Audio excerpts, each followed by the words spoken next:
Good afternoon, everyone. Well, good day. Really, we don't know where everybody is, so good day to everyone. So first, let me start by thanking the organizers of the wonderful conference for letting me chair this talk. I have a huge admiration for the work of Professor Roth, and I also like him personally, so it means a lot, so thank you. And another detail is, as a former secretary of the Latin American chapter of the Econometric Society, this conference means a lot to me, so I couldn't be happy, really. And let me thank in particular Juan Vargas, who's organizing this mess, let's say, and with also thank his team at the Universidad Rosario. The conference has been running smoothly, and the program is outstanding. So let me clap for the organizing team, and thank you again. I want to thank the BBVA Foundation for helping with the funding of the conference. And the Latin American chapter of the Econometric Society has recognized this effort and has named this the Banco Bilbao Vizcaya or BBVA Foundation lecture. And this that's the name of today's talk by Professor Al Roth. So let me start with a short personal story, and then I'll comment something about Professor Roth's academic work. So many years ago, I was invited to give a seminar in Harvard Economics Department. I was a junior and I was from Montevideo, okay? So I was nervous, but people there were super busy. And for example, this is a detail, dinner was only with students. And I don't know, lunch was okay, David Leibson was there.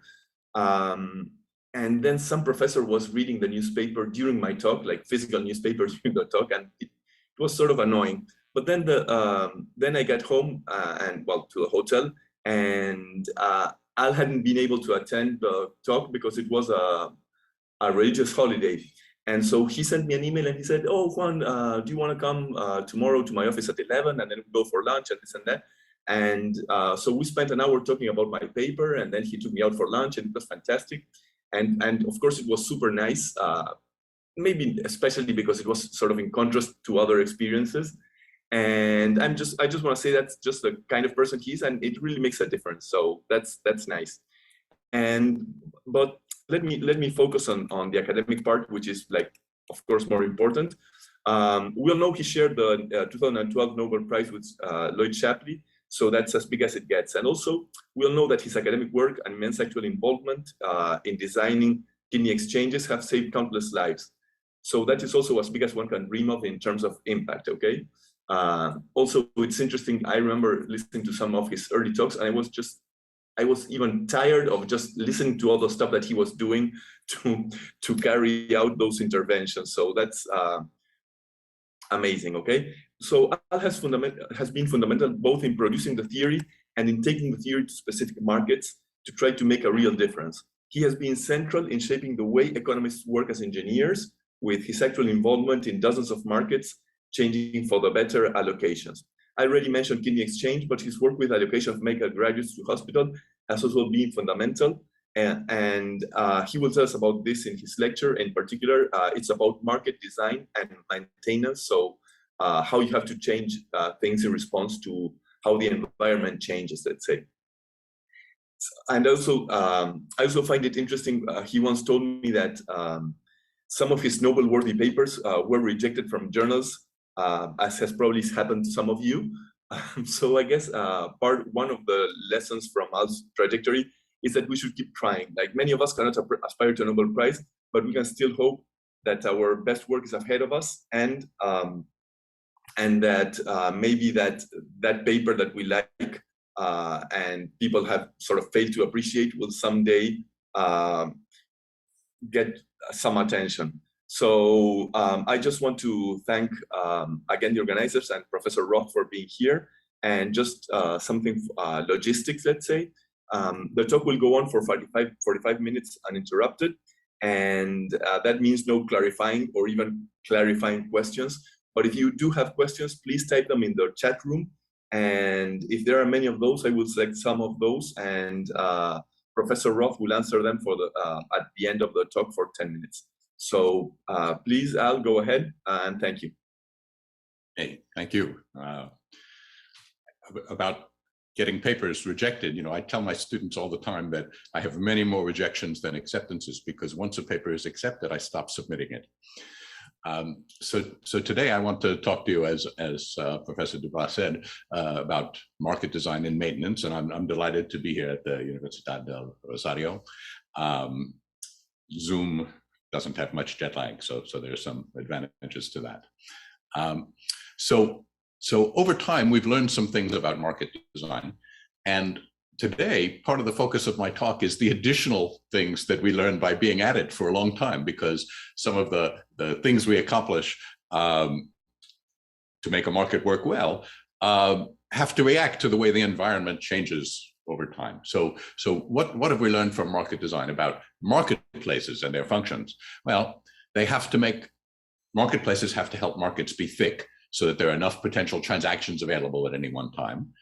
When markets become thick, they sometimes become congested. That is, there are so many transactions to look at that you don't really have enough time to carefully look at them, and I'll talk about that. And markets have to help them decongest. They have to help them become uncongested. And then they have to be safe to participate in and reveal relevant information so that efficient outcomes can be reached. And they have to be socially supported.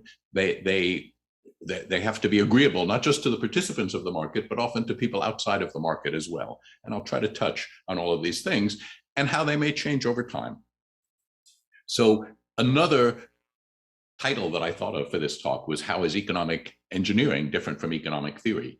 And part of the way it's different is that practical market designs aren't theorems. They don't last forever. They have to be redesigned because of new technology, and also because when you build a new marketplace, people change their behavior, and one of the big lessons of market design is that people have big strategy sets. So when people change their behavior, sometimes you find yourself in a new environment, even whether or not there's new technology at hand. So let's think about theorems for a minute. You know, here's a graphic to remind you of Pythagoras' theorem. And Pythagoras' theorem is an ancient theorem, but it applies very, very well to right triangles today, right? It didn't change over the thousands of years since Pythagoras proved it. But that's not true of engineering. Here's a bridge, a great bridge, that's still standing in Rome, that was built 2,000 years ago. And the fact that it's still standing is testimony to what a great bridge it is, and it's a double arch bridge. But of course, we don't build bridges like that anymore. Here are two bridges in Colombia, built 2,000 years after that Roman bridge, and they're both cable bridges, and they're built 100 years apart. They're different cable bridges. That is, we've learned to build bridges better since the Roman times, even since the turn of the last century. And partly we build bridges differently because we have new technology, but partly when you build good roads, then traffic increases and you need more roads. And so bridges and the need for bridges respond to the fact that people adapt to being able to cross rivers, and that creates demand. So we don't expect bridges to be static in time. We expect bridges to get better and better.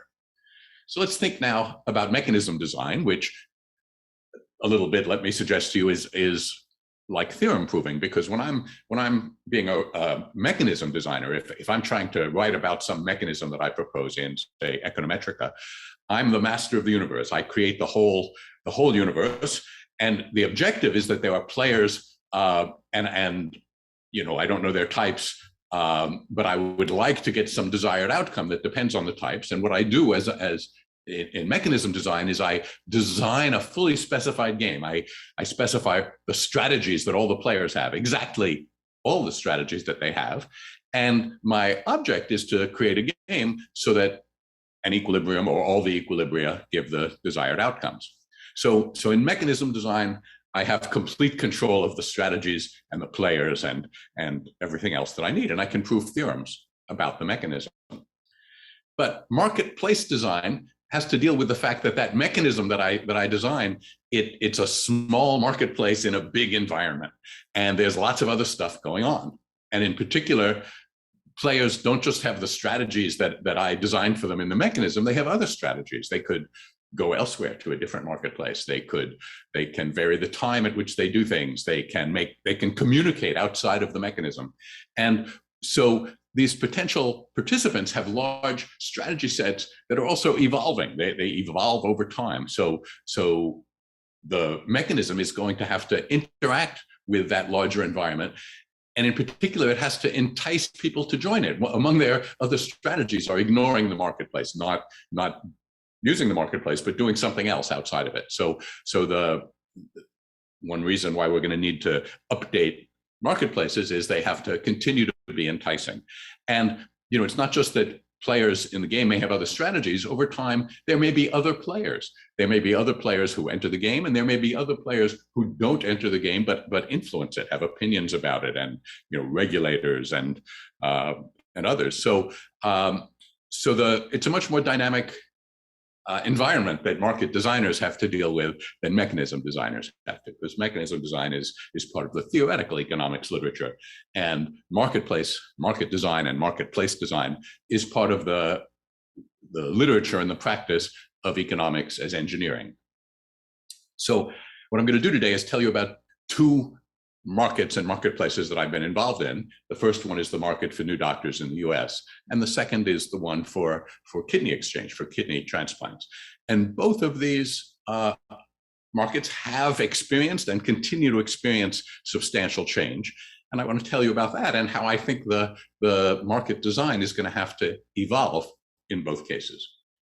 So the background to my work on the labor market for American doctors is, it's a modest sized market. There are several thousand employees and several tens of thousands of candidates each year. But this is the market where all American doctors get their first jobs, including graduates of foreign medical schools who come to the United States to work.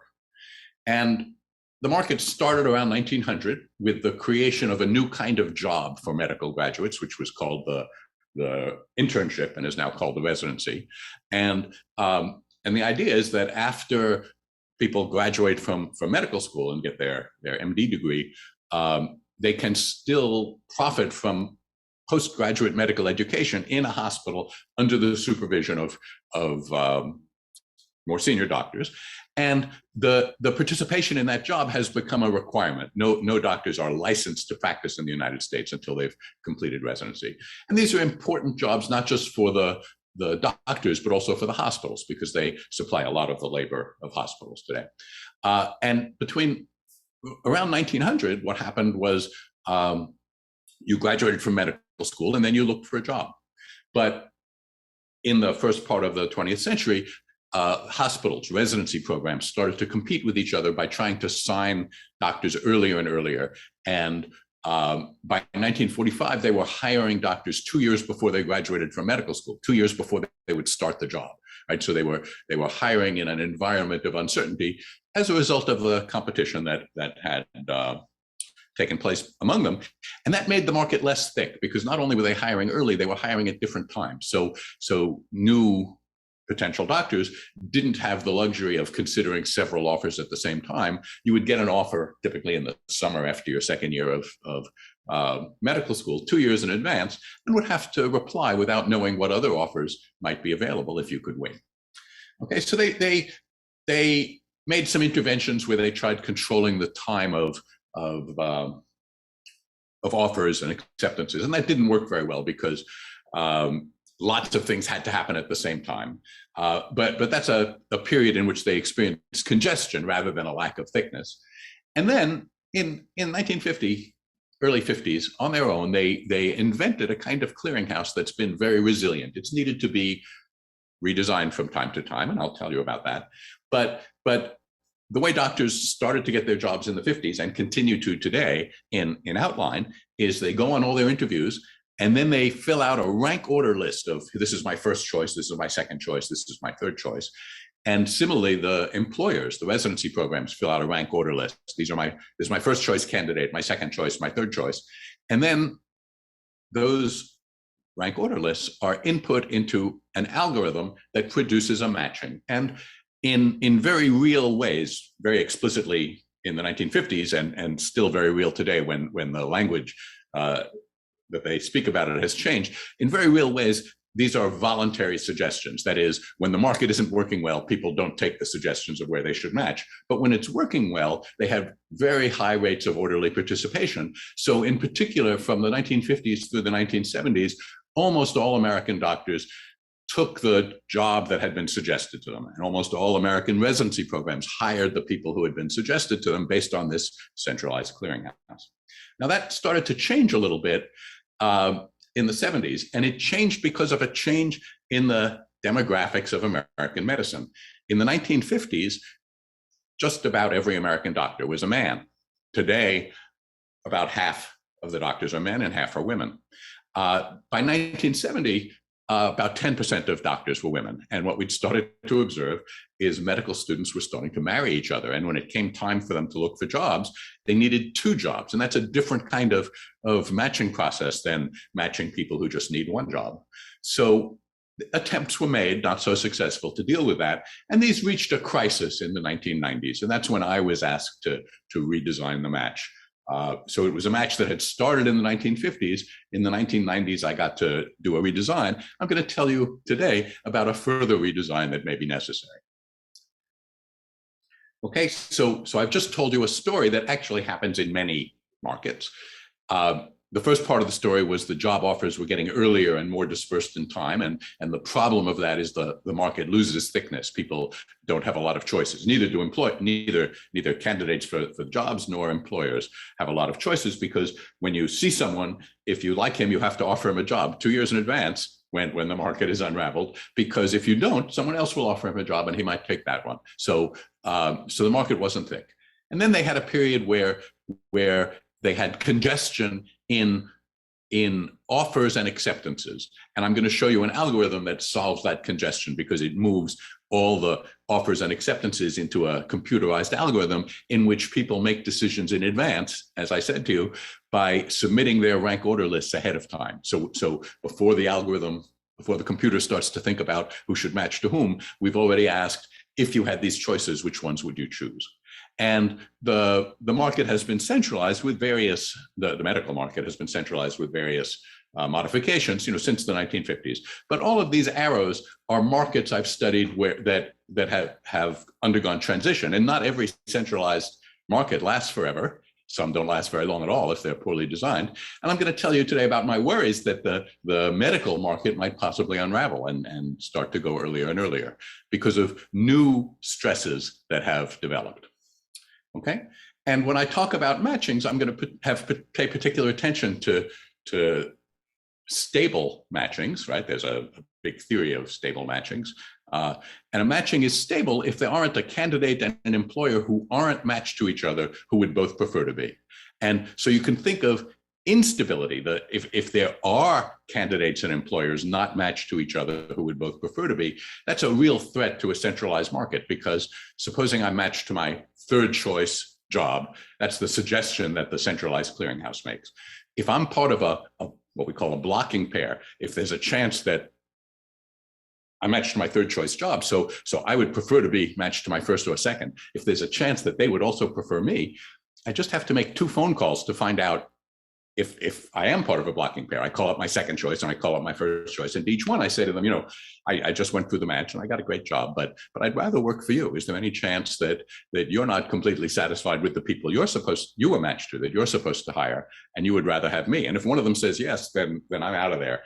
I now go and sign a contract with the hospital I prefer. So the one reason that the market has been successful and hasn't unraveled is it produces stable matches. And when we started, we didn't have much data. Now we have a lot more on matches that either on centralized clearinghouses that either produce stable matches, that's a yes or a no here, and whether they work, whether they're still in use, whether they lasted. And loosely speaking, there are a lot of yeses in the left that are followed by yeses in the right. They're working, and there are some no's in the left that are followed by no's in the right. The data aren't perfect, but when we bring it into the laboratory and do experiments, we can control a lot better and see that stable matchings contribute a lot to the success and long lastingness of centralized clearinghouses and whether they succeed in their job. So let me remind many of you, I'm sure, how we get stable matchings, because this is the famous deferred acceptance algorithm that was studied by David Gale and Lloyd Shapley. And it's a mechanism. We can prove theorems about it. So the messages that participants can send are their rank order lists. So this is going to have candidates and employers, right? Doctors and residency programs, and they're each going to submit, this is my first choice, this is my second choice, and so forth. And then in the computer, the rank order lists are processed as follows. Each candidate is going to apply to his or her first choice, and each employer tentatively assigns its positions to the applicants one at a time in order of preferences. And any remaining applicants are rejected. So rejections are quite final here, but assignments are just tentative because we're going to defer acceptances until the end when the algorithm ends. But after some applicants are rejected, they go on to apply to their next choice, the second choice, third choice, and so forth. And at each step, each candidate who was rejected in the previous step applies to her next choice, if any remain. And each employer considers the candidates it's been holding together with its new applicants, and it orders them in terms of its own rank order list, its original preferences that it submitted at the beginning of the algorithm. And so if late in the algorithm, if you've been rejected, these could be journals and your paper is being rejected. If you've been rejected by a lot of candidates, and now you apply to someone who, maybe that job is your fifth choice, but you were their first choice, you rise right up to the top of their list. They didn't forget that you were their first choice.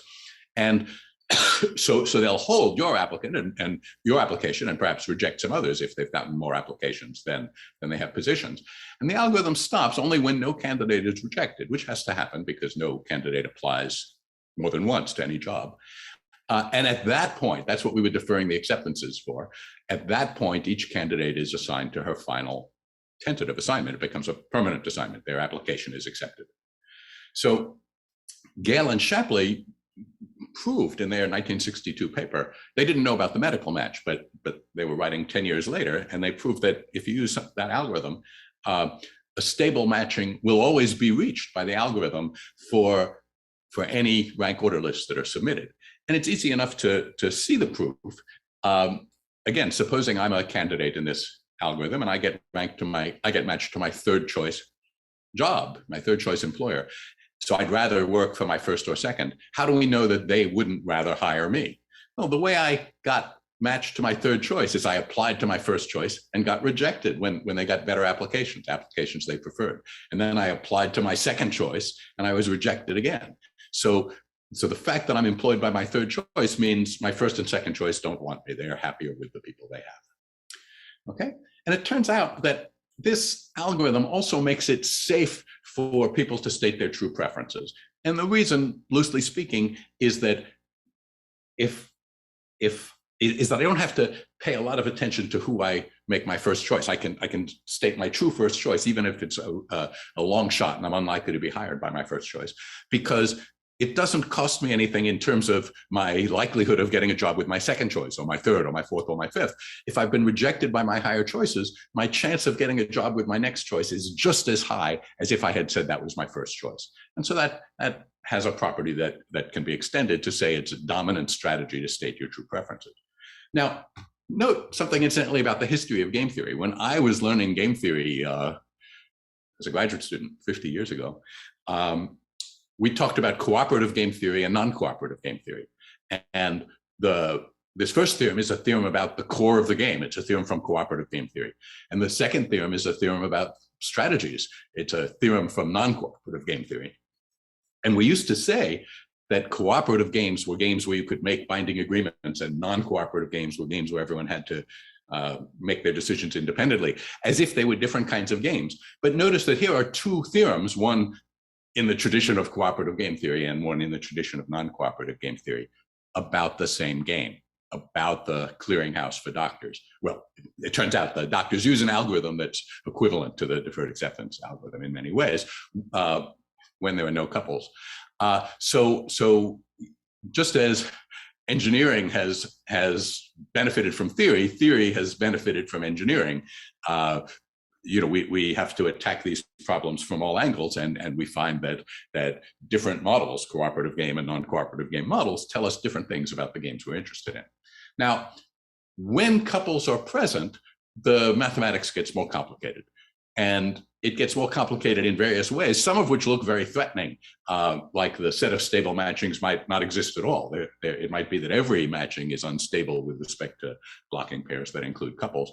Turns out, for reasons we still don't understand very well, but we're starting to understand better and better, is that's a problem that's bigger in imagination than in reality. We can always find stable matchings in the American labor market for doctors with couples. We have about 20,000 American medical graduates graduating from American medical schools, and another 15,000 applying from outside of the US medical schools. And there's about 2,000 people in couples. So the fact that it's a big market with a relatively small percentage of couples is why this doesn't turn out to be as big a problem as it might have been. But one of the big transitions in the market in the past, the one that brought me into the design business for this market, is that the makeup of American doctors changed from being all men to being half men and half women, and two career households need to look for jobs differently than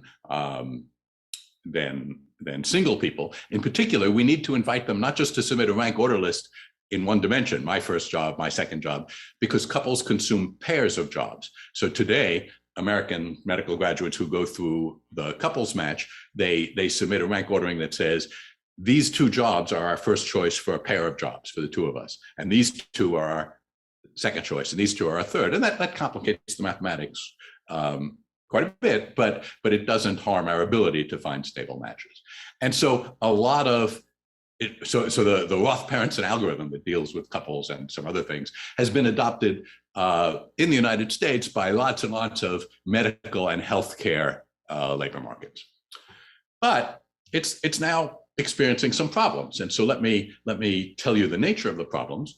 So far, I've talked to you about the market as it was just the marketplace, the clearinghouse, which consists of the deferred acceptance algorithm, which produces stable matchings. But as I said at the beginning, marketplaces are small parts of large economic environments. And among the parts that I've left out is how people apply to jobs, how they learn their preferences. They get interviewed and they have to figure out what their preferences are. And those are the inputs to the deferred acceptance algorithm. But the process of submitting many applications through an electronic application service that makes it very cheap to submit one additional application, and then having many interviews has made this process congested in ways that are costly in resources, costly in time. And before COVID, people used to go on in-person interviews, and in the medical world, the doctors pay their own airfares and hotels, so costly in money. So while the deferred acceptance algorithm solved the congestion problem in acceptances and rejections and matches, offers and acceptances and matches, it has allowed congestion to build up in the road to the match. Okay, so there's some real problems here, and it's been for a few years that people have been noticing it. Here's the 2017 paper that says residency placement fever. Is it time for a reevaluation? Past several decades have seen an intensification of the residency placement process, exemplified by an increase in the number of applications and the number of interviews. So the medical community is feeling that it's costly to get ready for the match, for the centralized clearinghouse. And of course, if it gets costly enough, some of them might start to do something else. And so there have been a number of suggestions. One of them is for signaling, as we do in the economics job market. So here's a page from the American Economic Association webpage that says, if you're on the market this year, you'll be invited to send 2 signals to people who you would like to interview you at the meetings. And of course, we used to do in-person meetings, and it was hard to do lots of interviews. In economics and in medicine, they've gone to Zoom meetings, and Zoom meetings in medicine at least, have increased the number of interviews. Interviews are cheaper. So not only are applications cheap, but interviews are cheap, but there are lots of them. And there's a burden to evaluating them all. You know, how many applications can you read carefully? How many interviews can you gather your whole recruiting committee together to take part in? Things like that. So as in economics, it may help ease some of the congestion if before interviews are assigned, people can send some signals to each other to indicate which interviews will likely be productive. And there have been a bunch of other suggestions. Some of them I think are good ones, like interview matching. You know, part of the story is we have evidence that people, programs, employers are interviewing many more people than they need to. So an interview match might put you together with people who are really looking forward to your interview. And you could skip interviewing the people who you have no chance of hiring, and you could skip interviewing some of the people who you won't have to hire because you'll be able to fill all your positions with people you like better. But there've also been some unraveling proposals that are getting great credence in the medical community, including an early match for doctors who help deliver children, obstetricians and gynecologists. And there's a program that they should start on their own, an early match for half of their positions. And that turns out to be a terrible idea, an idea that if they implement it will start to damage the whole match. And I've done a lot of work on the data from this market to try to demonstrate that, but I can demonstrate it here with a very simple example that you'll see it's going to produce instabilities. Consider a residency program, program 1 with 4 positions, and suppose it prefers candidates 1 to 4 and candidates 1 to 4 like it best. So at any stable match, program 1 will hire candidates 1 to 4. But supposing program 1 and candidates 1 to 4 have to go through an early match that only has half of the positions available. That's the proposal. Well, in the early match, it can't match candidates 1 to 4. It can only match 2 of them. Say it can match candidates 1 and 2. And if candidates 3 and 4 are desirable candidates who have indicated their preferences more than just for program 1, then they'll also match in the early match. But they'll all regret it later, because in the later match, when the other 2 positions go up, program 1 will fill it with candidates it likes less than the ones it missed, and they'll form a blocking pair. And the thing about blocking pairs is they predict the demise of matches. That is, once there are blocking pairs, people use their big strategy sets to try to match with the people who they want and who want them, and who the matching system isn't helping them. So we think this is a terrible idea, because matching procedures that produce blocking pairs have a history of failure, and an early match would undo many of the things that we've accomplished. It would make the market less thick, because it would just be for one specialty. It would introduce strategic decisions. You'd have to decide about going early and late. It would make blocking pairs, and it wouldn't allow couples to participate, because when you look at couples one of whom wants to be an obstetrician, 98% of the spouses want to be something else, right? So the couples who are an obstetrician married to another doctor, the other doctor is doing something else. And when we have all the specialties matched together, that's fine. They just say, here are our first 2 choice positions, here are our second, here are our third. But if OBGYN, if obstetrics has an early match, they'll destroy that too. So I think that's a terrible idea, but saying it's a terrible idea doesn't stop it from happening. I'm concerned that it may happen. So we may be watching the unraveling of the medical match. I'm in the midst of a big political battle trying to avoid that. Okay, let me turn from doctors to diseases. And the disease I want to talk to you about is kidney disease. And the treatment of choice for kidney disease is transplantation. And this is true everywhere in the world. And just incidentally, I may have time to talk about this before I'm done. Kidney disease is growing, especially in countries where there's a lot of outdoor labor in the heat. So global warming is going to increase kidney disease in places where there are lots of manual agricultural workers, for example. I was just in the United Arab Emirates this summer on a kidney exchange mission, and they have quite a bit of kidney disease there. It gets really warm in the UAE, and they have a lot of outdoor labor. So one of the facts about kidney transplantation, kidney transplantation is the treatment of choice. If your kidneys fail, you need a transplant. But most people who have kidney failure are not going to get a transplant. And even in the US, a rich country with lots of hospitals, this morning we have almost 100,000 people on the wait list for a deceased donor kidney, but the wait is long and dangerous because we only do about 16,000 transplants a year for these 100,000 people. And so lots of people die while waiting. It's a dangerous disease. But of course, there's another source of kidneys, not just deceased donors can give kidneys, because healthy people have 2 kidneys and can remain healthy with 1. So if someone you loved had kidney disease, you might be able to save their life by giving them a kidney. But sometimes you're healthy enough to give someone a kidney, but you can't give it to the person you love because kidneys have to be well matched to their recipients. And this is what's given rise to kidney exchange, which over the last 20 years has become a standard form of transplantation in the United States and in a number of mostly wealthy countries. Okay, so here's a schematic of the simplest kind of kidney exchange. Donor 1 loves recipient 1 and would like to give her a kidney, but they have incompatible blood types. Donor 2 loves recipient 2 and would like to give him a kidney, but they have incompatible blood types. Before we had kidney exchange, we would send the donors home. We'd say, sorry, you can't give a kidney to the patient you want, go home.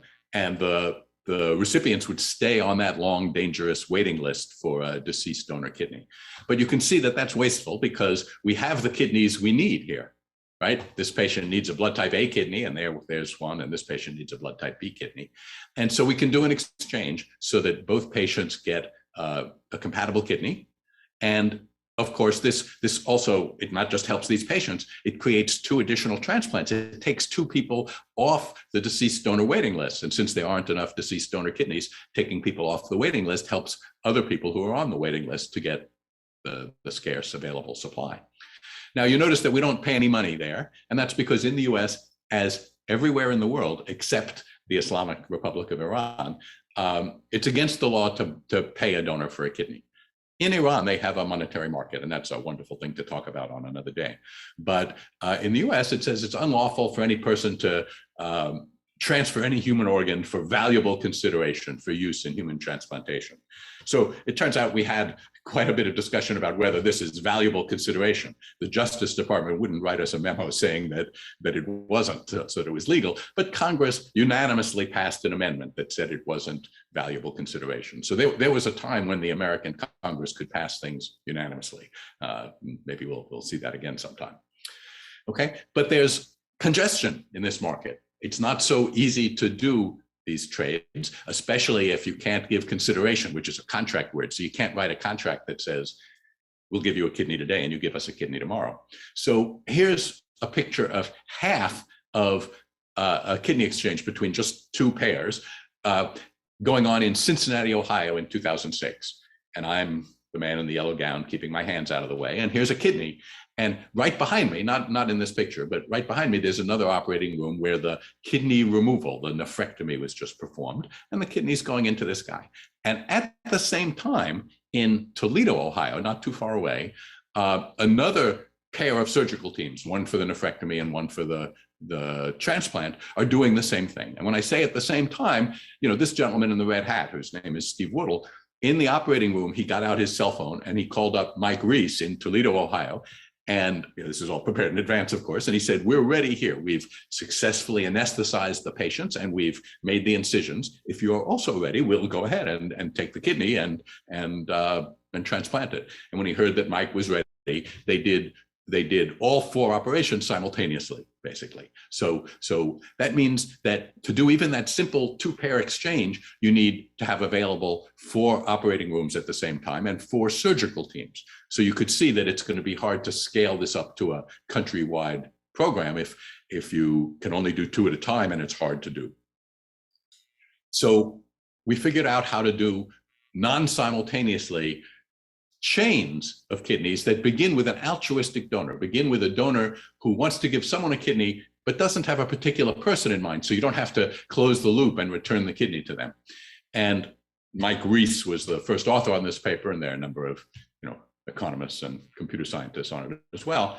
And as you can see, there are 21 people in the picture of the first non-simultaneous chain, which was done in a leisurely manner starting in July and going on to September and February and March of 2008.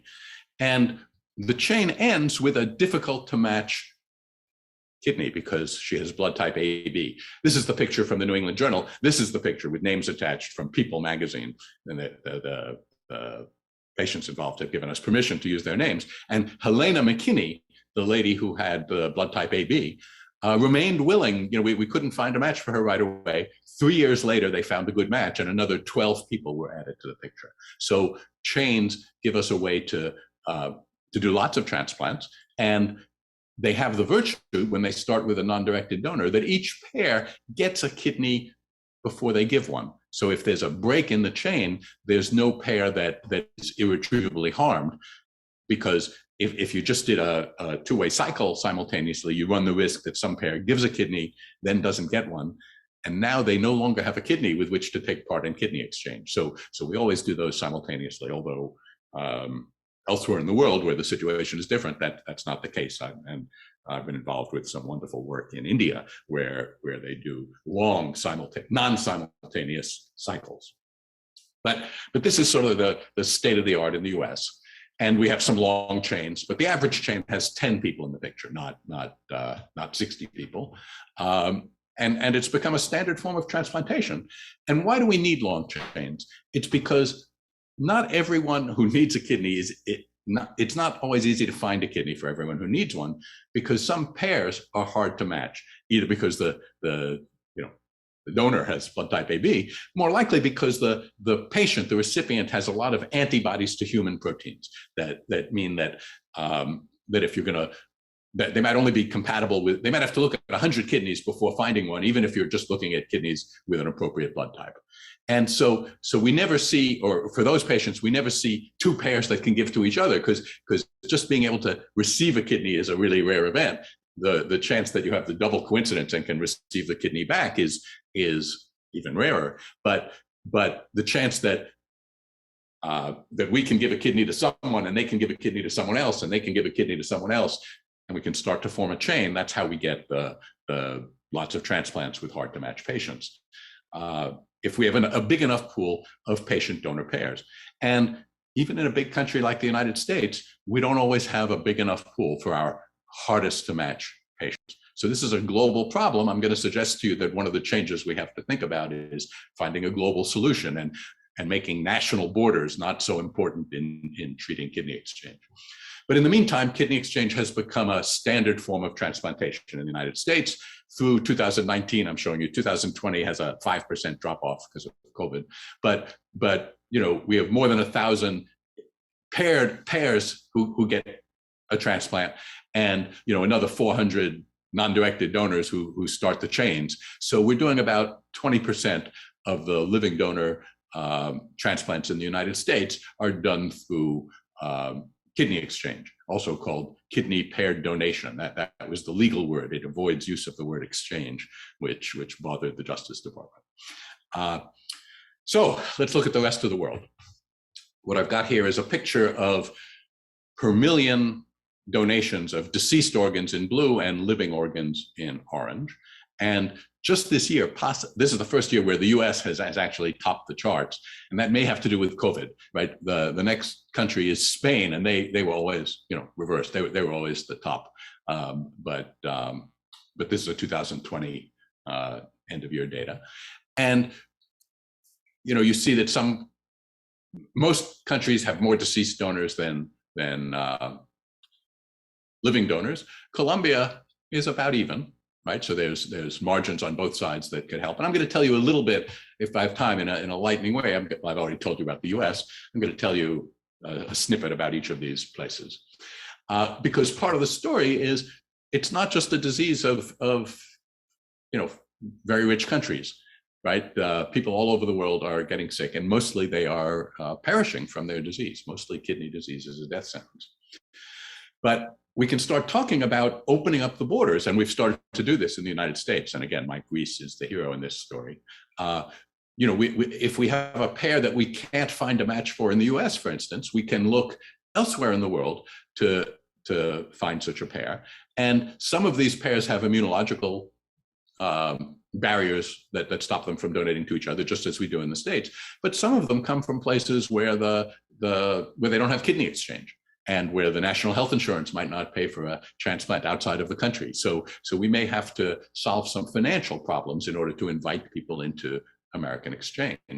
But we can solve those problems because transplantation is much cheaper than dialysis. So loosely speaking, around the world, a transplant costs as much as a year of dialysis. But after a year of dialysis, you have to do another year of dialysis. And after a transplant, you don't anymore. You just have to have immunosuppressive drugs, which are much cheaper. So these savings, just in the United States, if we have patients who are facing months and years of dialysis, are sufficient to grease the wheels and allow us to take care of patients for whom there may be some financial barriers. So here's an example of a kidney exchange train between Mexico and the US. The Mexican recipient is Marisol Robles, standing next to me in this picture. And the story is we had an American chain that was begun by an American woman who, with blood type O. That's nice for reasons that I won't get into in this talk. And she had donated to a pair who had donated to another pair, who had donated to another pair, who had donated to another pair. And the donor of that pair, the donor in that pair who hadn't donated yet was a 67-year-old mother. And 67 seems to American surgeons to be old, although I remember that when I was 67, I was still quite young. So we were going to end the chain here with donation to somebody on the deceased donor waiting list. But instead, along comes Marisol Robles and her cousin, Yuli, and she can take the kidney. It saved her life. She was highly sensitized. And her cousin can pass it forward, and the chain is longer, right? So that's what so here's the Mexican pair, and the benefit to them is it saves Marisol's life. The benefit to the American medical system is it takes some more people off dialysis, and they might or might not have gotten. And this was cheered in the Newsweek on Espanol. They wrote about transplants of kidneys between the US and Mexico are a bridge of life. And one of the paragraphs in there said, just as US President Donald Trump is seeking to build a wall of thousands of miles on the border, a tireless surgeon and an economist joined forces to exchange organs between citizens. So they approved of this. They thought it was a great idea. We were saving the life of a Mexican patient. And they talked about how it was a win in multiple ways. But not everyone approved of it. Remember, there are other people who can be involved in markets. And so here's a statement from the head of the Spanish ONT, the National Organ Transplant thing. And what she says is the ONT has prevented entry into Europe of a new form of organ trafficking proposed by a winner of the Nobel Prize in Economics. So she objects very strongly to the idea of including in transplantation people whose national insurance might not be able to pay for it in the United States. Okay, there's excellent insurance in Mexico, but there's not kidney exchange, and so the surgery in the United States had to be covered on the American side. Now, we got a lot of pushback of this sort right away after we had done this, but over the years, global kidney exchange has gotten a lot more support as reliable information about it has spread, as we make it clear that it's not organ trafficking. So American transplant organizations have supported it. Italy has supported it. We got a great support from moral philosophers like Peter Singer in The Lancet, who their last line is, misguided objections should not be allowed to prevent global kidney exchange from realizing its potential to reduce suffering and save the lives of rich and poor patients alike. The ESOT, the European Society of Transplantation, has a committee on ethical, legal, and psychosocial aspects of transplantation, and they like it. So that we get support from the European Transplant Society. And just recently, a big consortium of transplant societies has issued what they called a reaffirmation of organ donation, in which they say, donation can go on regardless of age, gender, race, education, or income of donors. So I think that we had been seeing some kind of bigotry against people from less wealthy countries, and I think it's going away. I think this is going to be a win, but it hasn't happened yet. We're in the midst of doing this. And we have to take these controversies seriously because, of course, just as we have laws against paying for kidneys. We could have laws against doing transplants across borders if we're not careful. And there are people who hated the idea, but more and more there are people who love the idea, and in particular, people in countries where we can help take care of their patients. And so here's the dramatic one, just incidentally. I was just in Abu Dhabi, as I said, for the first ever transplant exchange between Israel and an Arab country. And the recipients were all mothers. And one reason mothers are hard to transplant is in the course of childbirth, a mother can become sensitized, can build up antibodies to some of the paternal proteins that the children inherit from the father. And so the donors were a husband and here's the husband and two daughters. And of course, if the mom in your family has antibodies to the father's proteins, then the daughters can't give and the husband can't give. So that was a great event. Here's a story in The Guardian about how hot weather is increasing the epidemic among agricultural workers in hot countries. So we're going to have more kidney disease of younger people. Yeah. I think we're, if you can wrap up, that's I'm great. going to wrap up. Very good. So kidney disease is a global problem, needs a global solution. And in general, economics is about how to allocate scarce resources and make them less scarce. Markets are tools for helping to do this. Sometimes markets and existing allocation procedures may not be doing their job well, and then it becomes our job, the job of public policy with the assistance of economists to fix markets when they're broken. And that's what we do in market design, and we need to maintain those markets as well. Thank you.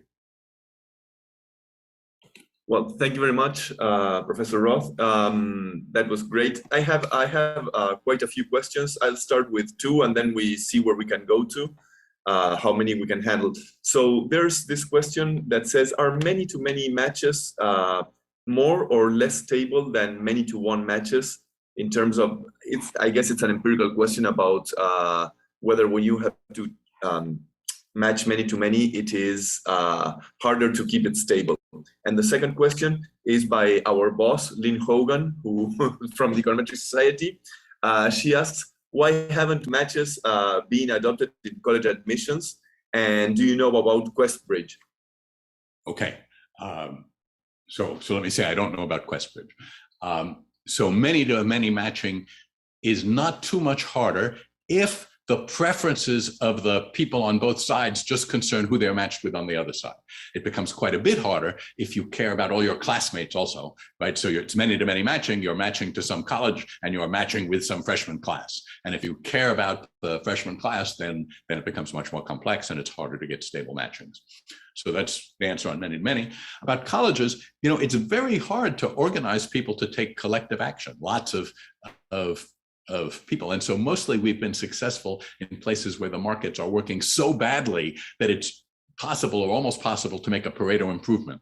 I'm not sure that's the case with college admissions yet. College admissions has lots of problems, but I'm not sure that that every university would be glad to go into a matching system, partly because it might involve evaluating carefully, expensively, many more applicants than they now have to evaluate. That's the problem we're seeing with the medical match, and I think that problem would quickly appear in a large-scale college match. Great. So this one is about. I'll read it. It says, assuming constant technology, are market rules always updated due to the perversion introduced by users because of their unexpected uses of the platform? So I guess it's, do you expect every market to unravel eventually? Well, I think a lot of markets need maintenance. In kidneys, we've had to do the maintenance constantly because there are lots of kidney transplants, and every time there's a kidney transplant, some transplant center has an opportunity to think, should I use one of the clearinghouses or should I do something else? Whereas in school choice and medical labor matching, the attacks on the system, if you like, are much rarer because they only happen once a year. So in markets where there's an annual labor market or annual school choice, things have lasted a long time. Whereas in kidneys, we're constantly on our toes trying to take account of new strategies that people have developed. Great. Now I have two, I guess, similar questions. I'll put them together. So one is about can a good market be designed in a context of bad policies or weak democracy?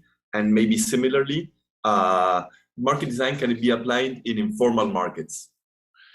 Absolutely. So those are great questions. You know, there are a lot of illegal markets in the world, like markets for narcotic drugs, that we're unable to stamp out because, and part of the story about design is every time we make a law, we are banning a market, we are partly helping to design the black market.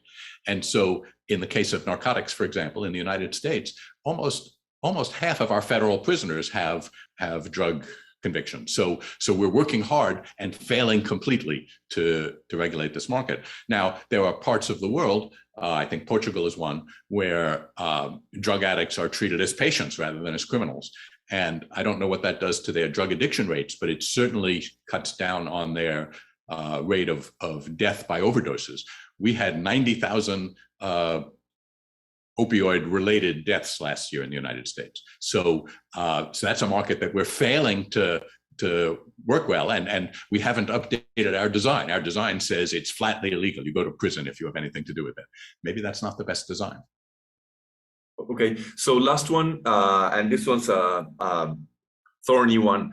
What is your opinion of legalizing the sale of kidneys only to the government and only without involving the death of the donor? I think that there's a lot to be said for that. We would probably have to think hard about the initial rules and be prepared to revise them over time, because there might be some bad things that happen. But many bad things happen due to the shortage of kidneys, right? Millions of people die each year. So I would be glad to see some progress on that. We've made a little progress on reducing the disincentives. We can now pay transportation expenses and lost wages and childcare expenses for donors, but we can't buy them. It's well worth considering because the costs of the shortage of kidneys are very great.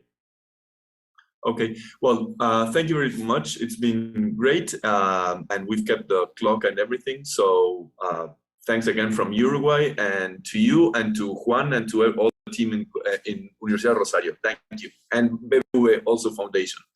Very good. Thank you.